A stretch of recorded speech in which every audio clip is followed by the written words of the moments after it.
Welcome to the Banker Lamp. Please enjoy the video. In this video, I will show how to make wine bottle caps. This simple technique ensures your homemade wine bottles look professionally sealed and protected.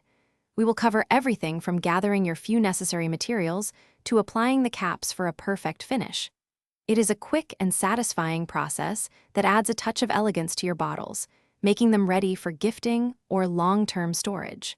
Let's get started on this easy and effective method. To begin, you will need just a few key items.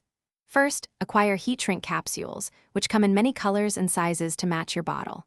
Next, you will need a heat source.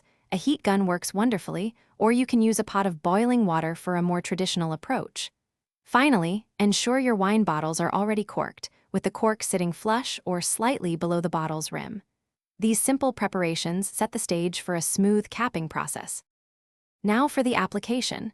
Take one heat shrink capsule and carefully place it over the neck of your corked wine bottle. Make sure it sits squarely. Next, activate your heat source. If using a heat gun, apply heat evenly around the capsule, starting from the top and working your way down. If using boiling water, dip the bottle neck into the water for just a few seconds. Watch as the capsule quickly shrinks and conforms perfectly to the bottle's shape, creating a tight, professional seal. For a truly professional finish, here are a few helpful tips. When applying heat, slowly rotate the bottle to ensure the capsule shrinks evenly all around, preventing any creases or uneven spots. Be careful not to overheat the capsule, as this can cause it to become brittle or develop unsightly wrinkles. Once shrunk, allow the capsule to cool completely. This ensures a firm, durable, and lasting seal that looks fantastic.